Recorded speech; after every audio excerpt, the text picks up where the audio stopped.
गुरु प्रेमानंदे निताय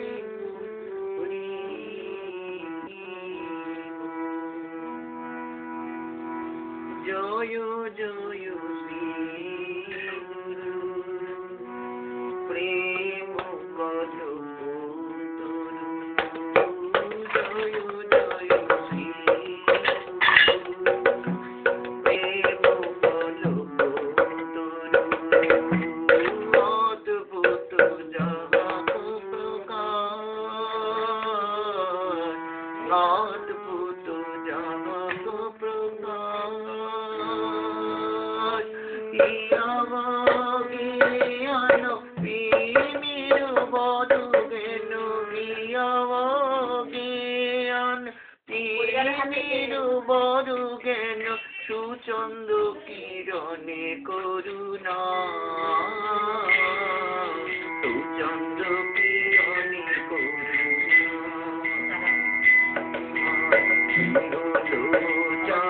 आनंद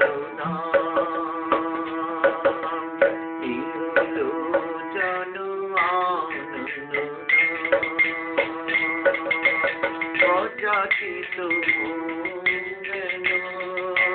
পতিত গিরিজ অজাচিত পতিত গিরিজ জাতিতে অলবরি নাম জাতিতে অলবরি নাম গুরুমতি অগতি শত শত মতি গুরুমতি অগতি শত শত মতি নামি সুকৃতি লবরে নামি সুকৃতি লবরে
वृषभानु सुतं देवी वन्दे राधं हरिप्रियं वन्दे नन्दव्रजस्त्रीणां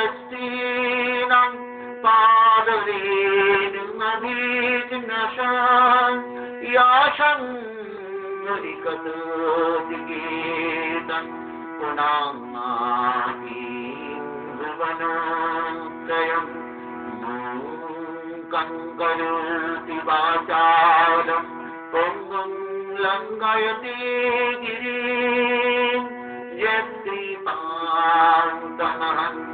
वन्दे परमानन्दमाधवं जयैर्क्षणदं भट्टरघुनाथ देव गोपाल भट्टनाथ रघुनाथ जय गोसाईर करि चरण वंदन जागृति विघ्ननाशभीष्ट पुरं नारायणं नमस्कृत्य नरं चैव नरोत्तमं देवीं सरस्वतीं व्यासं ततो जयमुदीरये।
শ্রী শ্রী চৈতন্য চরিতামৃত মধ্যলীলা পঞ্চম পরিচ্ছেদ আমরা শ্রবণ করব।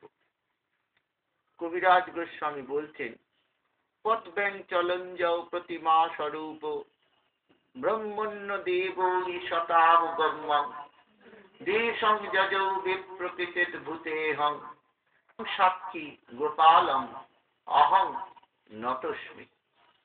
বলছেন যে প্রতিমা স্বরূপ যে ব্রহ্মদেব ভগবান, সে প্রতিমা রূপে পথব্যাং চল, হাঁটতে হাঁটতে তিনি কিনা বিপ্রকৃতি ব্রাহ্মণের উপকার করার জন্য শতাহং দেশং যজৌ, বহুদিন ধরে হাঁটতে হাঁটতে তিনি এসে কিনা কৃপা করেছিলেন।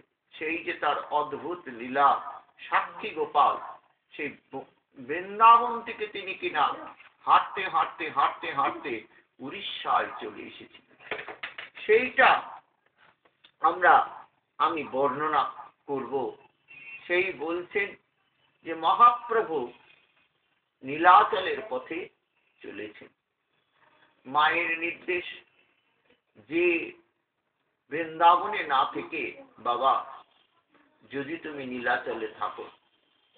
সন্ন্যাসী হয়ে তো গ্রামে থাকা যাবে না, গৃহে থাকা যাবে না, তাই তিনি ঠিক করেছেন বৃন্দাবনে যাবেন, গিয়ে থাকবেন। কিন্তু মা বললেন, বাবা যদি তুমি নীলাচলে থাকো। সেই মায়ের ইচ্ছা পূরণ করার জন্য প্রভু সেই নীলাচলের পথে তিনি যাত্রা করেছেন। সেই কটকে এসেছেন। কটকে এসে প্রভু সাক্ষী গোপাল দর্শন করছেন। কটক আইলা সাক্ষী গোপাল দেখিতে, গোপাল সৌন্দর্য দেখি হইলা আনন্দিতে। কটকে এসে প্রভু সাক্ষী গোপাল দর্শন করে কি আনন্দ! গোপালের সৌন্দর্য দর্শন করে তিনি একেবারে আনন্দে নৃত্য কীর্তন করতে লাগলেন। সেই রাত্রি তাহারহি ভকত গণ সঙ্গে, গোপালের পূর্ব কথা শুনে বহু রঙ্গে। নিত্যানন্দ গোসাই যবে তীর্থ ভ্রমিলা, সাক্ষী গোপাল দেখিবারে কটক আইলা। নিত্যানন্দ প্রভু সন্ন্যাসী হয়ে যাবার পর তিনি নাকি দুবার ভারতবর্ষের সব তীর্থ ভ্রমণ করেছেন। তা পূর্বে তিনি সাক্ষী গোপাল দর্শন করে গেছেন, সেই তিনি বর্ণনা করছেন। এনারা সারা রাত ধরে কিনা ওই হরি কথা কীর্তনেই মগ্ন থাকতেন, ঘুমোতেন না, নিদ্রা যেতেন না। সেই বসে বসে তারা সাক্ষী গোপাল বর্ণনা শ্রবণ করছেন, সেই বর্ণনা করছেন।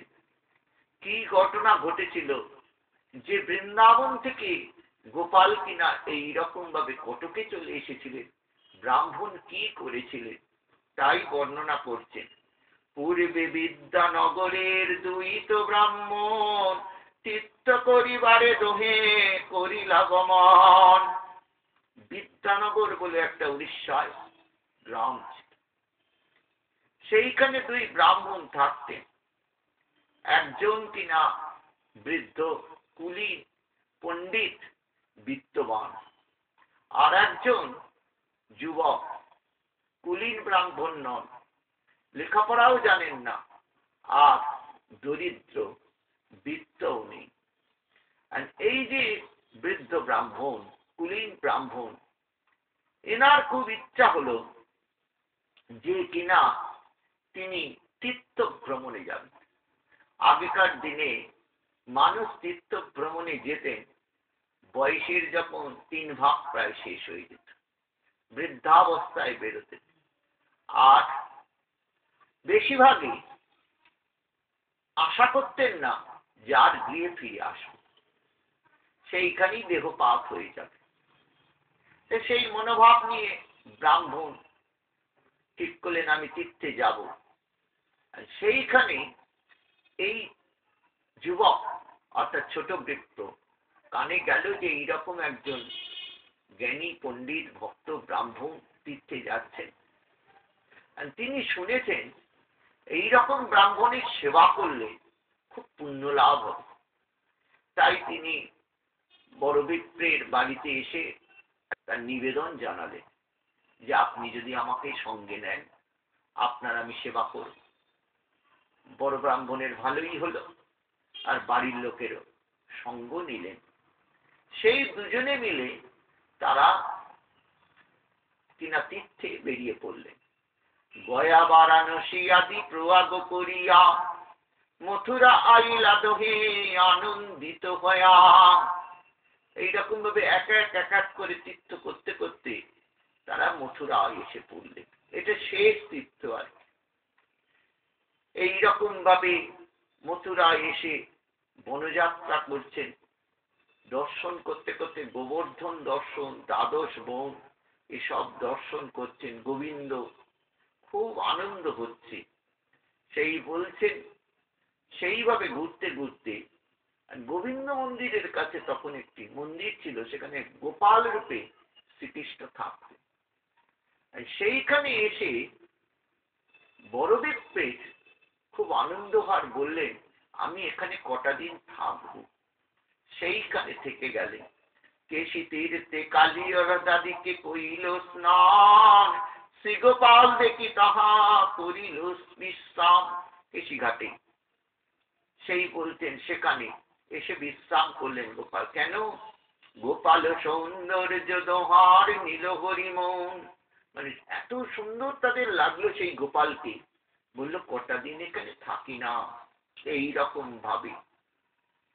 তা ছোট বিপ্র বলছে তোমার যখন থাকবার ইচ্ছে হয়েছে তুমি থাকো না, আমি তো আছি।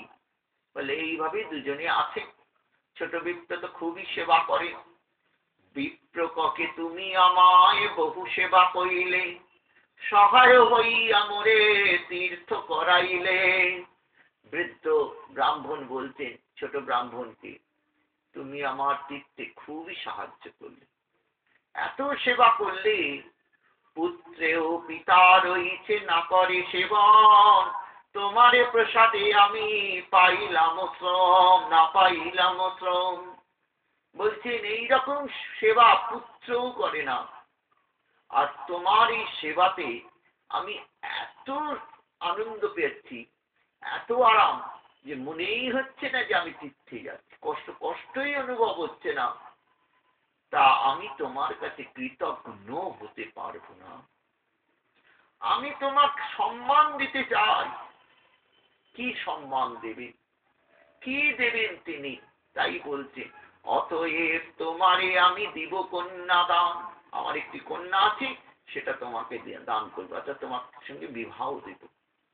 ছোট বিপ্র কহে শুনো বিপ্র মহাশয়, অসম্ভব কহ কেনে যেই নাহি হয়। ছোট ব্রাহ্মণ শুনেই সঙ্গে সঙ্গে বলে না না, এ অসম্ভবই হতে পারে না। কারণ ছোট ব্রাহ্মণ কোন লোভেতে এই বড় ব্রাহ্মণের সঙ্গ নেয়নি। তার কোনো লোভ নেই যে তার পয়সা আছে বলে যে চাই না। সে শুনেছে এইরকম ব্রাহ্মণের সেবা করলে খুব কিনা পুণ্য লাভ হয়। তাই বলছে না না না না, আমার কিছু চাই না, আমি কোনো আশায় তোমার সেবা করিনি, তোমার সঙ্গ নিইনি আমি। শোনো শোনো বলে বলতেন কেন অসম্ভব তোমাকে বলছি। মহাকুলীন তুমি বিদ্যা ধনাদি প্রবীণ, আমি অকুলীন বিদ্যা ধনাদি বিহীন। কন্যাদান পাত্র আমি না হই তোমার, কৃষ্ণ পেতে করি তোমার সেবা ব্যবহার। তুমি কুলীন ব্রাহ্মণ, কত শিক্ষিত, তোমার কত অর্থ, কত কি রয়েছে, আর আমি তোমার কোনো দিক দিয়েই সমকক্ষ নই, তোমার কন্যা, সুতরাং হতে পারে না। বড় বিপ্র কহে তুমি না করো সংশয়, তোমাকে কন্যা দিব আমি করিল নিশ্চয়। বলে তোমার কোনো সংশয় নেই, আমি ঠিক করে ফেলেছি, তোমাকে আমি আমার কন্যাকে দেব।